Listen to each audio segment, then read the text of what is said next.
What the hell is PR and do you need it?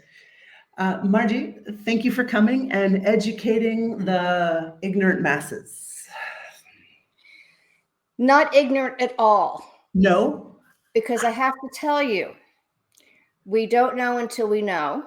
And anything that we know how to do is easy once we know how to do it. And we all have skills, including public relations skills. The question is how well are we using them? Mm. So what the hell is PR? And I love that question.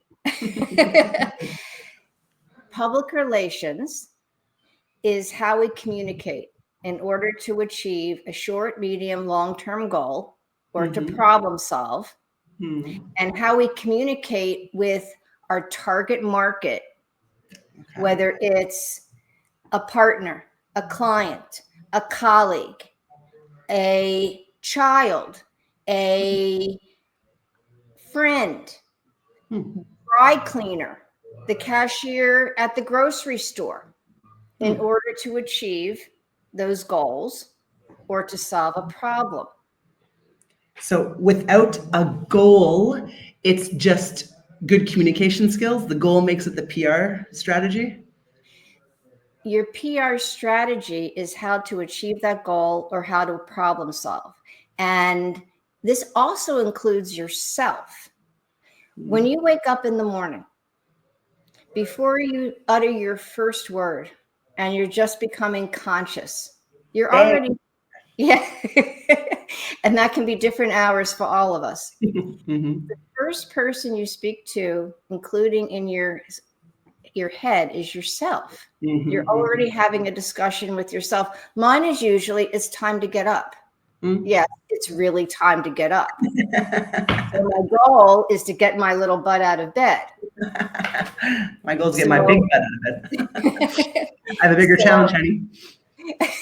We all have that challenge. Don't get me started. We'll discuss that another day. So I say to myself, my goal is to get out of bed in the morning. I'm not much of a morning person, so that's a really strong discussion with myself. And I communicate with myself in order to achieve that goal.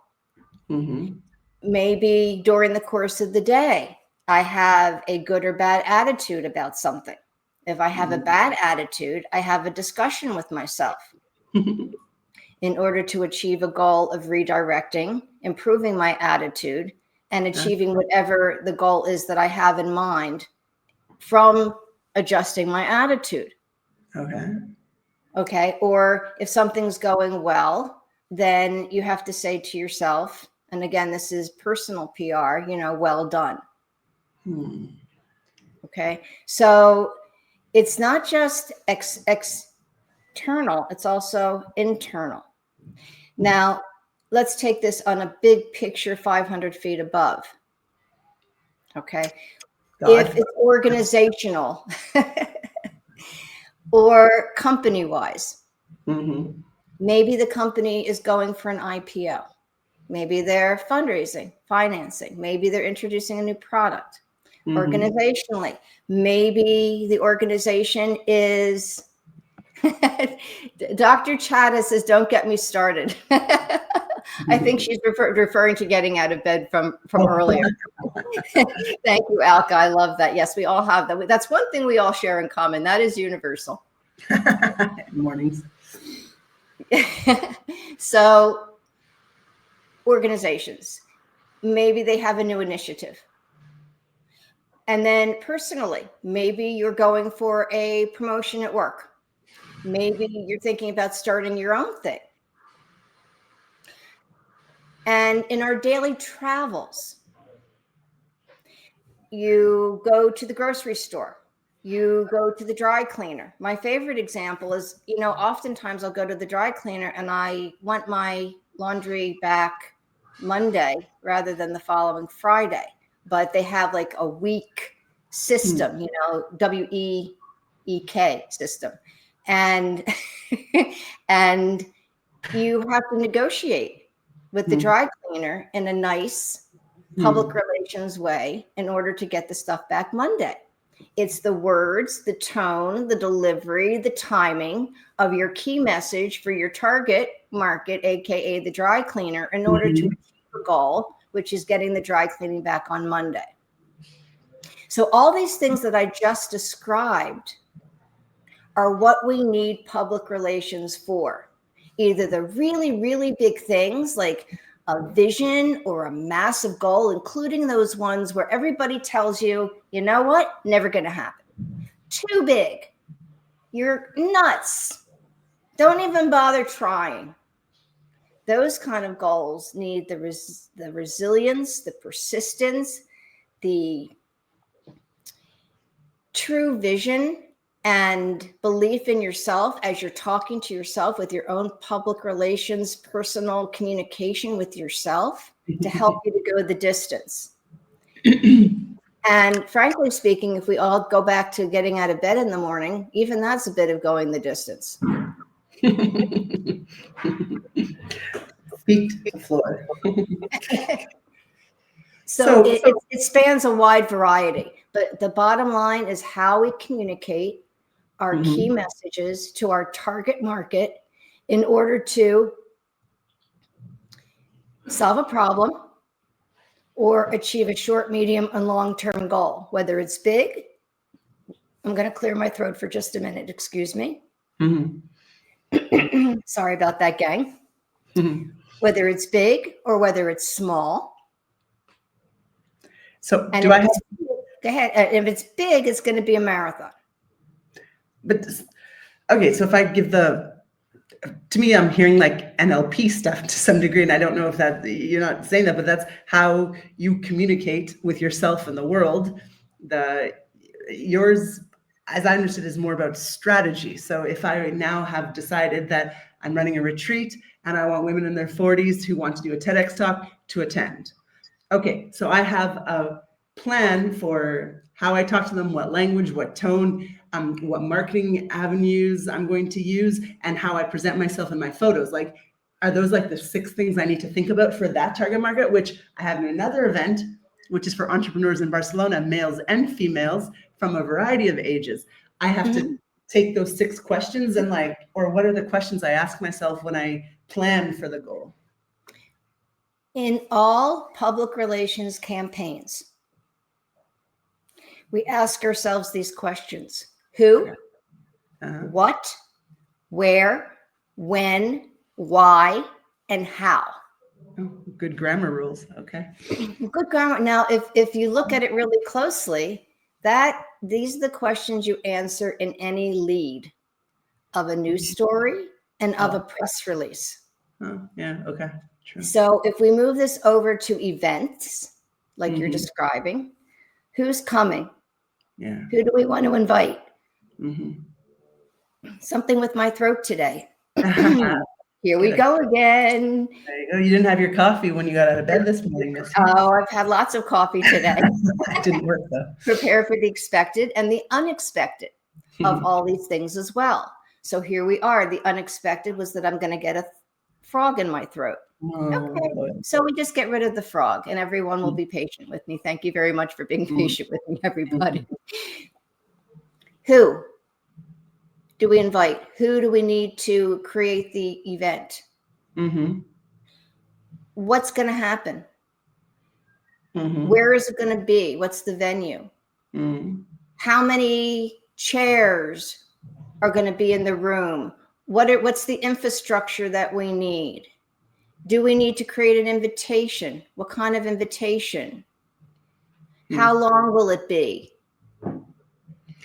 But these questions are event planning questions or any project questions. How is it different than, why am I calling that PR and not event strategy communication plan? The great thing about public relations is that it's a common denominator for most professions out there. It's just there. Everyone does it.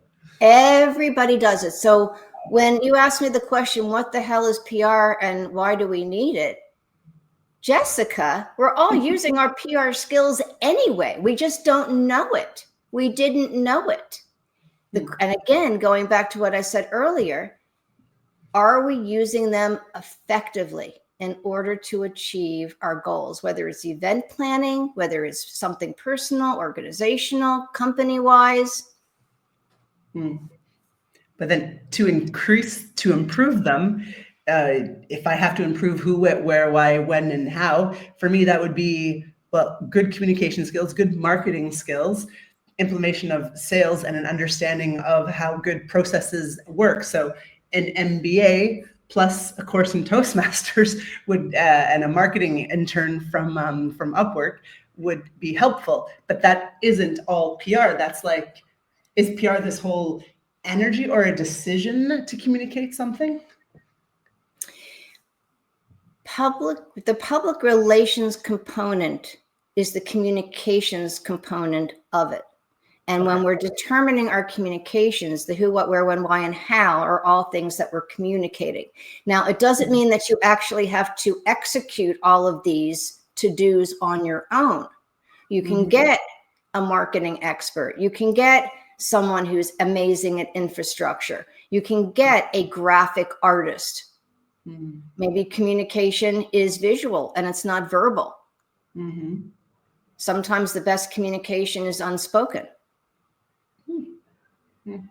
It's another way to look at it. You can get a who for the how, hire the experts, hire the people, if you can, who do this for a living so that you can get the best product. And if you can't, if you don't have the budget, then do the best that you can. Go on. Sorry, these are stupid questions. I apologize. People who are watching could be like, Jessica knows nothing. No stupid questions. Bring it on. Thank you. So then this idea about personal branding, is that public relations 100%? What is the difference? Why don't you call yourself a branding person, or am I totally off on seeing the connections there? Well, branding is more about perception and how you want to come across. Okay. They're cousins. They support each other. Okay. Like if someone were to say to me, how did you choose your branding colors? I would say I didn't. Because branding's not my area, but public relations is. No, branding's not my area. Okay, then I'm off on that assumption. Okay, it's not. It's a cousin. Public relations, branding, marketing, they're all cousins. They work together. Okay. And frankly speaking, I'm not from the artist people. Oh. I have wonderful graphic artists that I work with. And I can tell you if I like it or not. But how to get there? Not my department, someone else's department. Any more than cooking is, quite frankly. I'm not from the cooks either. I mean, you'll eat with me, but you won't dine. Good. Your kids survived, so that's. My kids actually learned how to cook really, really well. They're all masters in the kitchen. Oh. We all do the opposite of our parents, right? So. Right. Yeah. One way or the other. Okay. I'm understanding it a little bit more. So when I was a kid, I remember like PR was like solving scandals at big companies in America. Like, get the PR person. How do we fix the lawsuit when someone spilled a too hot coffee on themselves, like the Seinfeld thing? Like, how do you fix that? Well, PR will know because they know how to smooth over things and make people look good. Is that what it is? Or was I just when I thought No. It's an excellent observation, and it is a component that would fall under the category of crisis management. When something doesn't go according to plan, or when something pops up negative that you're not expecting, and then you have to deal with it so that your perception and you can maintain your brand that's already been established, right? And you can support your business goals or whatever goals that you have in mind with your public relations crisis management initiative. And sometimes you need to be proactive depending on what it is. Sometimes you just let it roll right by because it's going to be yesterday's news pretty quickly. So if you can survive the news cycle, all good. It all depends. That's a case by case kind of thing. Yeah. I've dealt with things over the years where we've had to be proactive, and I've dealt with things where I said, just chill, Yeah. let it roll on by. It's going to be fine. You'll wake up tomorrow morning and somebody else will be the headline. And oftentimes you also have to ask yourself, do you really want to fight something out in the press corps? Sometimes it's better just to keep things in a closed room and to make decisions together privately and then come out with a joint statement. Okay. So with this cancel culture, like we didn't have that when we were young. We just didn't buy the magazine anymore when they were on the front cover, right? If we didn't like that person anymore, Tommy Hilfiger's racist. We're not buying from him anymore, right? Like that. I remember that when I was 20. That was as far as it went. But the young people now, they cancel people and they have strong opinions against stuff that isn't, well, as we say in Canada, kosher, right? I don't know if they say that word even, but that doesn't fly. So is that a huge increase in the need for public relations people then? Like every company should be really investing in that, and small entrepreneurs, we should have a plan, or what do you suggest for what's the next step to be safe? I think that public relations is useful and warranted for everyone, for the expected and the unexpected. Okay. And it's always good to have a contingency plan because you know what's going to happen, but you also want to think about the possibilities of the unlikely, but you want to be prepared. And you can even do this in daily life, Jessica. Okay. If you are going on a trip on an airplane, again, who, what, where, when, why, and how. This is what I'm expecting. This could happen. What do I do in the event that happens? When my kids were little, as an example of something just very personal, when my kids were little, I would play airport with them. We would go to the mall, and the little one would be in the car seat, and the other two would be holding the handlebars of the stroller. Because if I felt them, I knew I didn't have to look at them. And we would pretend that we were at the airport and all the things that would happen at the airport so that they had expectations of what was about to happen. So I created the expectations. Now, once we got to the airport, they knew what to do, what to expect if this happens or that happens. Where did I get that from? When I am at work in public relations and we have a media interview or we have an event or there's a presentation, it doesn't really matter what it is. I prepare my clients with the who, what, where, when, why, and how of the day so that they have appropriate and realistic expectations of what to expect and what to do if one of these unexpected, unlikely things comes about, they know what to do. We have the timeline, how they're going to get to the interview, where the interview is, how are they going to dress, what to do beforehand, what kind of things should they eat. I have a prepping thing for all interviews and presentations that I have all of my clients do before they go on live or pre-recorded or live to tape or whatever they're doing. So all of the details, we really drill down into the details so that there's a really good visual and clear expectations about what's going to happen. And if we do that for our company, our organization, for ourselves, for our families, and all that we do, then everything just goes that much smoother. Well, that's very interesting. The thinking of what to expect. Plan B, a set, or the possibility for even thinking that plan B could come up. I never think of plan B ever. I once did a party on the beach and I thought, if it rains, we're going to my boyfriend's barbershop. Like that was the plan B, but I didn't know how to move all the stuff, how to tell the people. I didn't have everyone on the WhatsApp list. I had no idea how I was going to do it. So that could have been an epic fail if it wasn't like a small time, Barcelona party, right? But your initial thinking was good because you had a plan B. You had the next venue in case of rain. If you had taken it the next steps and figured out the who, what, where, when, and why, and how of the rain, right, of what happens if it rains, then everything would have gone really smoothly because you already knew what was going to happen with your plan B and the possibility Unlikely, but the possibility of rain. So good for you. You were already in the right direction. I would have just taken a little bit farther in the planning. This is interesting because now I'm thinking, so I had a retreat that I wanted to do at the end of May. My feedback is that it's too long. 5 days is too much for most American women to come over.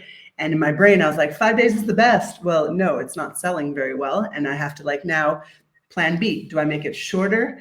Do I cut out some of, well, obviously I have to cut out some of the stuff. What do I do? And I didn't have a plan B when the sales didn't come in as I expected. So now, because I didn't have plan B, it's almost like now I have to cancel, which is a real bummer because I didn't plan very well ahead of time. And I didn't have my who, what, where, when. I just, like lots of it, just threw it out there and hope it sticks. And most things don't stick. I heard 7 out of 10 new projects, even from the world's biggest companies, fail. And I think they're not having a contingency plan, or they're not using, as I guess the new word is, like they didn't have a public relations plan. Is that fair to say? They didn't have a plan incorporating public relations into it. Yes. Okay, before putting it public. Yes, because public relations supports the business plan. It complements the branding and the marketing. It all works together. Like if you have like the messaging, right? We all talk about messaging and branding and marketing and public relations. And they need to be, oops, that would be Rocky. There's nothing I can do about the dog. Rocky. He is not fitting into the plan. He's saying, yes, mom, right on. That's right, mom. That's what the bark translates into. Good. So ultimately, they're cousins. And the messaging weaves through your marketing. It weaves through your branding.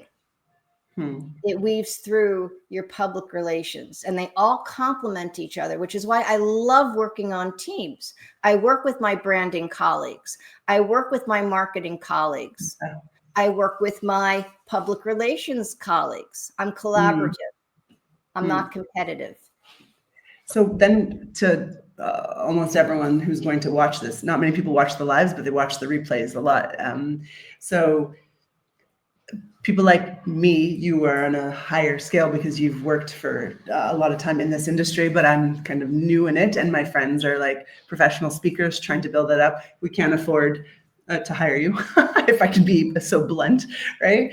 But we do our own branding, we do our own marketing, we do our own sales, and I guess we do our own public relations. Yes, is there something that we're, like if you would have to say, because they're cousins, long term, it seems like public relations is much more important and more strategic than branding, because branding is what you look like, but yours is about like the who, what, where, when, why, and all the process of it. So it seems to me like we're getting obsessed with the branding on LinkedIn and like looking really cool, but we're not thinking about all the other W questions to some degree. Is that accurate? We want to consider it all. The branding is important. The marketing is important. The public relations is important. And at the core of it,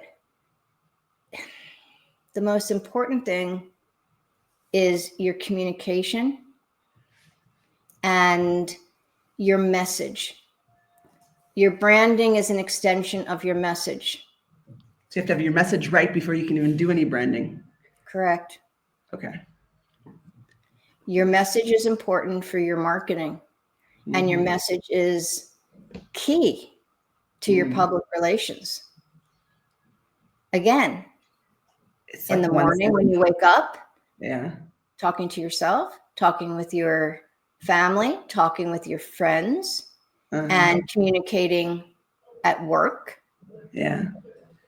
or as a company message or an organizational message. So if you're a company or an organization, there's the internal PR with your colleagues and partners and clients, what have you. And then there's the big picture overall communication that the company has with the outside world. And then there's the reality and there's the perception.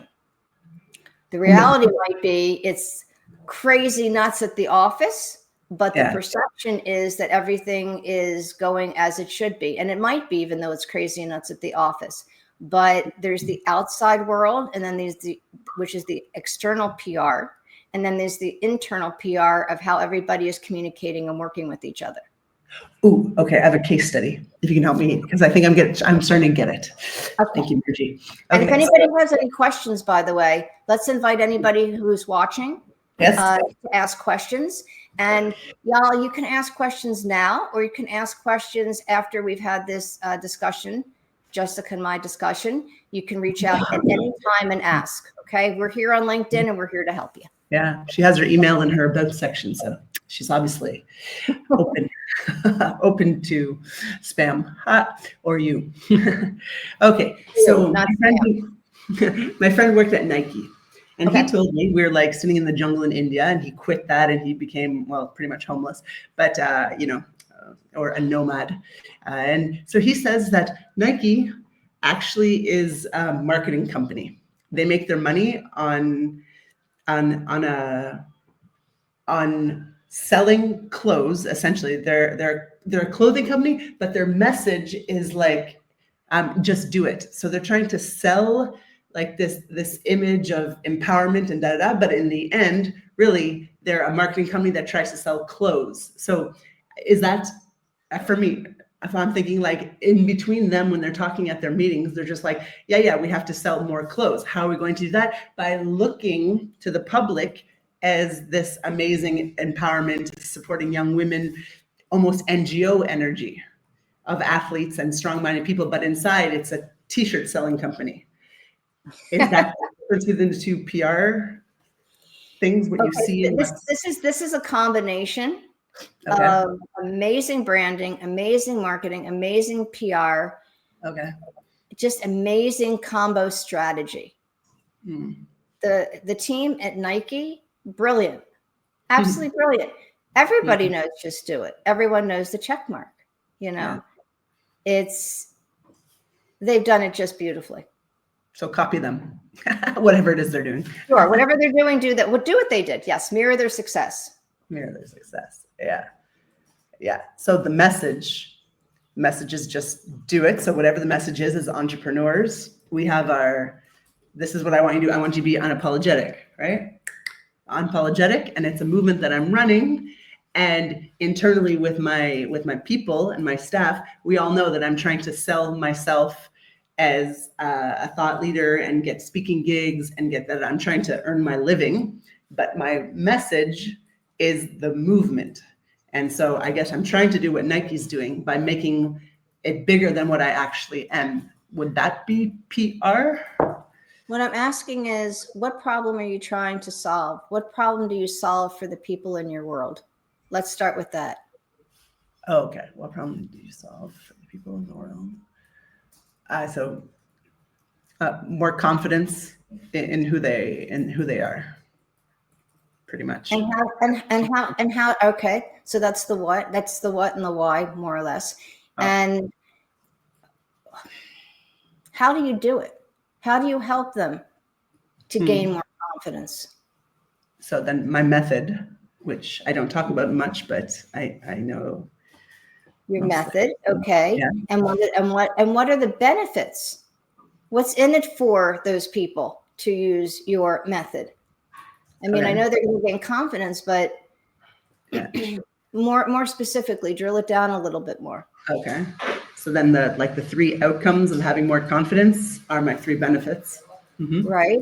And who is in that target market more specifically than people who need more confidence? Okay. I more specifically on the who, because that's your target market. Who are you trying to help specifically? And is this more than demographics, or is it really like women aged 32 to 53 who are university educated? Is this enough, or does it have to be more like mission driven, that answer? I would say a little bit of both. The more focused you are, the more specific and easier it is to come about your key messages. And the key messages are, what are the messages that you want to be sharing with the who, right? Messages. What do you want them to know about Okay. you, about your movement, about what's in it for them, Mm-hmm. the gain. And once you are part of this movement, then what happens after that? You know, the short, medium, and long term of your movement. What's the big picture goal of your movement? What's the medium term goal of your movement? Because it's an evolution when you're creating a movement, right? It doesn't just happen overnight. So sometimes baby steps. So what are the immediate goals? And then what are the 20-year from now goals? I Oh, know. still be It's alive, be able to get an, out of bed still. I don't know. yeah, have that initial conversation we were talking about earlier. Yes, all of that. Okay. When you're starting a movement, you're dreaming big, which is Yeah. amazing. And I say all the respect to you, Jessica, for dreaming I'm already big. tired. Yeah. And Okay. but one step at a time. Mm-hmm. But you need to see the end, an end picture, like the big picture. And you might get there. It might be even bigger than you thought of initially. You Mm-hmm. never know, because if you're following your passion and you're following your vision and you have the support to do it, then the Yeah. sky's the limit. And good for you and good for all of those who are part of your mission. Mm-hmm. Thank you. Thank you. We went a little bit over time because I became selfish and I thought, "Oh, let me get what I can so I can make this movement bigger." So I appreciate all the great, clear answers to me and those of us who need Clarity is some. key. Yeah. Clarity is key in public relations. Absolutely. Clarity is key for declarations. Whereas in marketing, sometimes it's like, yes, it's key, but the message sometimes is subconscious, subliminal, showing something else, but selling something else. So it's interesting that clarity is key in your world. Right. But I'm also answering the questions that I want to. And the good news is you're asking me questions that I actually want to answer too. So I'm glad that your questions and my answers were equally Great. Good. useful. Good. Okay. Well, thank you. Thank you. I appreciate it. Helped clear in my head, and I think I'm on track. You said at the beginning before we went live that I am doing well because I got you, Mrs. Famous, to come on my show. So good for me. I must be doing something right. You're Yeah. amazing, Jessica, and it's my absolute pleasure to be with you. And I'm going to look into my little lens over here. And thank you for joining, either live or on the playback. Nice to know you, and happy to help however I can, either in terms of public relations or speaking or workshops, whatever you need. Reach out. I'm extremely approachable. You are easy to get to know. That's lovely. Thank you. Thanks for the friendly American energy. Can we say one last sentence with your cute little accent? Oh, yeah, yeah. Thank you so much. Talk later. See you at the Virtual Speakers Association. Bye.